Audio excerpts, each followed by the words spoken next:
Hey guys, Kathleen here. It's been a while. Got my new dance room set up. Cat's sleeping over here. Hopefully he stays quiet this whole time. Today I'm here just to talk a little bit about some foam roller basics. Most of my clients, most of my dancers too, have one of these somewhere sitting around in your house. A lot of times it's in a closet, underneath the bed, somewhere in the back where we just don't think about it. You don't even need a full length one, but I do really like these long ones because you can sit with your bottom at one end and lay directly flat on your back and put your head on the opposite end, and that's a really nice way to relax. Decompress the spine, open up the chest, stretch through the shoulders, all that good stuff. But if you have a shorter one, you can do all these basic movements that we're going to be doing here in this video today. And I'm just going to demonstrate a few with a couple rolls and talk about a few key points in each of these positions, and you can follow along, or you can stop and pause as you go so that you can stay in touch with what it is I'm doing here. To start out with, the most basic way, what I really like first, hamburger style on the mat, right? Sometimes it has a tendency to get away from you, so just make sure that you've got something underneath you that you can kind of connect to. I oftentimes like to use bare feet because then I feel like I'm not going to slide around all over the place. I like to start right about bra line area. Dudes, right center your back. Bottom of the rib cage, that's where we want to be. If you got long hair or flowy clothes on, put it up, pull it out of the way, because it will get stuck. All right, I like to bring my hands behind my head. You just pick up the hips, and we're going to go a couple times up and down the center of the spine. This is the most basic way to foam roll. You see this all the time in YouTube videos. You see this in articles. It's like up and down the spine. This feels great. All right, a couple different angles you can play with. Straight, flat. I also like to round. I find for me that gets deeper in where I really need it. And again, I'm just going to the bottom of my ribs and just across the shoulder blades as far as it feels comfortable. If you have the range of motion, you can arch over and roll as close up towards the neck as you're comfortable. Not for everybody. I focus on doing this sometimes with an open rib cage and other times with a closed rib cage, so I can really work on my upper back extension. If that doesn't feel good for you, don't do it, right? And as you can see, I'm already moving around, so foam rolling is fun because before you get done, you'll be halfway across the room and you won't understand how you got there. Little repositioning here. Other positions on the back I really like, little side to side movement. So starting in that same place, hands are underneath the head, you're gonna rotate towards your right side. And what I look for is, can I get that left shoulder blade all the way off of the roller? And I have to hug my right elbow in just a tiny bit so that my shoulder blade stays a little bit more neutral. And then for me, with my little bit of scoliosis I got, I really like to roll down the one side because it's like I can feel the pops, I can feel the cracks, everything is just releasing where it needs to. The other side, not quite so comfortable, right? But we got two sides and we got to try to work towards some sort of equality. And we're breathing. Also breathing, very important. So for the back, I like that there. Sometimes it's nice too, when you get done with that, just to decompress a little bit. Let the back settle down onto the mat. Let the roller come underneath the head and the neck. And you can take a few breaths here. I also like to turn the head from side to side. All right. Continuing to target the back line of the body. We're going to sit right on top of the roller. Be careful, all right? This is a place where sometimes if your wrists need a little bit of help, you can put a set of blocks underneath your hands and move with those, or a rolled up towel. It can be a little bit taxing on the wrist, so play it by ear. Don't overdo it. We're going for the glutes. I like just a nice little tuck in the pelvis. We're just going right over the butt cheeks, the technical term. That's right. To target one specific side, you're going to cross one leg, ankle over the knee, and you're going to rotate towards the bent knee side. You got to let that hip lift, just like on the side of the back. And we're going right down those glute medius, piriformis area. Those of you with sciatic problems, this one is one you're going to really want to get to. And whatever you do on one side, as much as it may not feel super comfortable, always do the same thing on the other. And again, we're breathing. And if you're a hyperextender in your elbows like I am, just try not to lock them. It's not going to help. Your wrists, your shoulders, any of that good stuff. All right? So glutes back there, hamstrings. Nice and long legs out in front. This one's fun. Woo! We're just gonna go right back. Over the center line of the legs. You got 3 sets of hamstrings in each leg. What? Who knew? So we're going over the middle. You want to target a little bit more on the inside of and outside of each leg. We're going to set back a little bit more here. We're going to rotate towards the right side. So you get the inside of the left leg and just towards, but not on, the IT band of the right leg. And then again, same thing over here. From there, you can continue on down the length of the legs. I sometimes like to take a little stretch break in the middle. You can do a forward fold with the knees bent. This is really nice for that back line here. The other thing I really like to do is a supported Baddha Konasana. And this should feel really good for your back, your hips, and with supported knees, a lot of times this is a lot more comfortable for people. All right, calves. Fun part. Usually for me, super duper tight. I like to start with just letting them sit right on the meatiest part of the calf, and I'll just rock a little bit back and forth. And sometimes that's it. I just chill there for a little bit. And then I also like to turn them a little bit from side to side.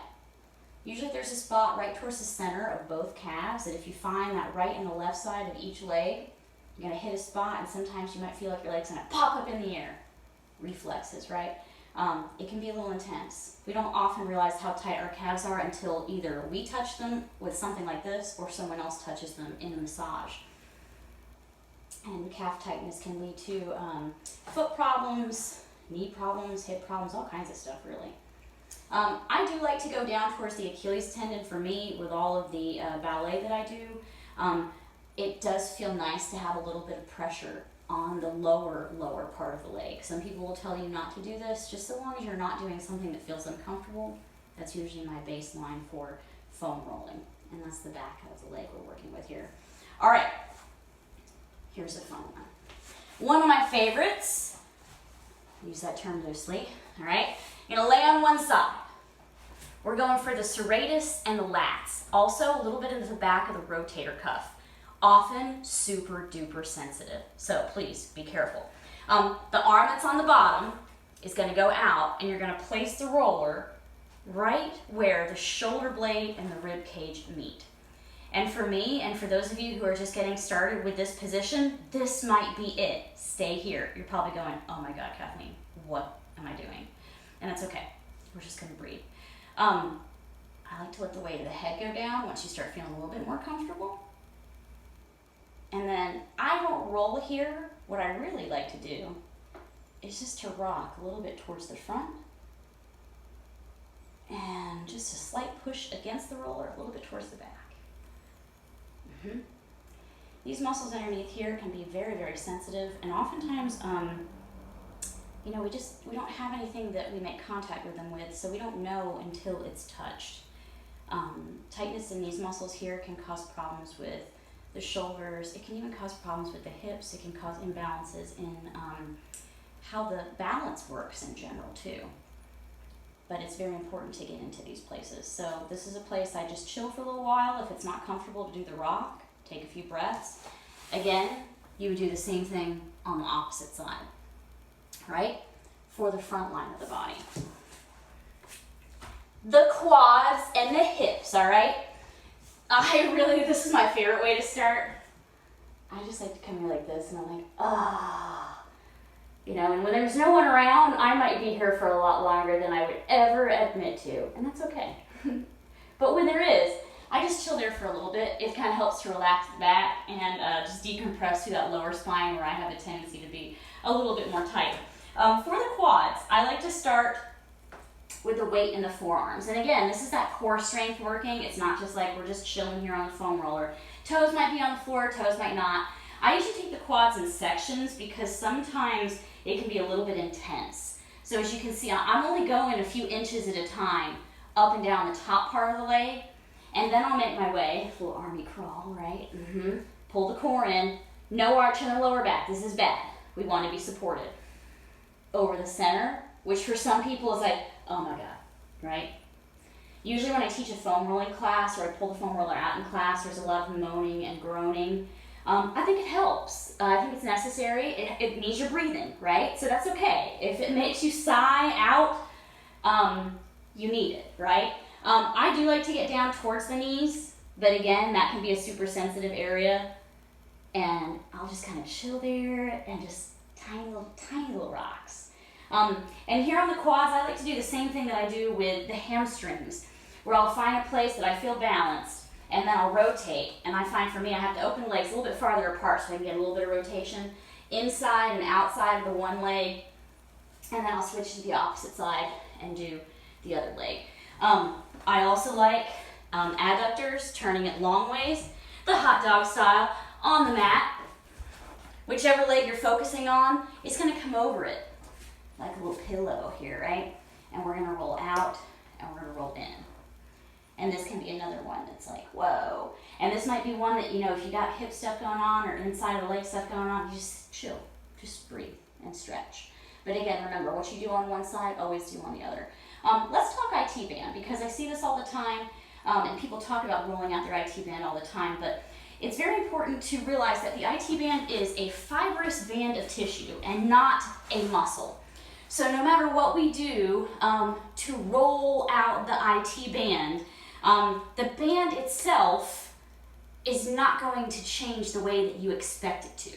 So when you are rolling out your IT band, what you really want to focus on is this area right about here, right? This is like TFL, glute med, top of the IT band. A lot of times if there's tightness here, it's going to pull all the way down the side of the leg into the knee, okay? So how I like to get there, so with my hot dog style roller here, and I'll show you this side so it's a little bit easier to get to. It's a slight angle you have to turn on. And it's a little bit painful when you get there. You've got to set the side and the front part of the hip down. And I find a lot of times I either have to use a foot, or sometimes I'll just rest the other leg on it, and I'll just chill here for a sec and just let the pressure of the weight of my body push onto the roller. So I am in that space around the hip crease, near the greater trochanter, just on the outside of the hip, but I am not directly on my side. I am on a diagonal, so that my chest should be facing slightly towards the floor. This is where we really want to roll. And again, you might get here and say, I can't even move, and that's fine. You just breathe. As you continue to do this more, it will get easier. Most of it. And this is a very small movement, right? I like to keep everything small and controlled and slow. That's just me. I'm a deliberate mover. I think a lot of times in exercise and even foam rolling, the faster you do it, sure, the faster you get through with it, but is it going to be an efficient workout, or is it efficient work for your body? We don't want to injure ourselves in anything we're doing, and we also don't want to cause any other problems that we already have. So like I say, IT band, this is where we want to go. Please don't roll down the side of your leg all the way to your knee. If it hurts that bad, it's for a reason, and it's not because it's doing anything good.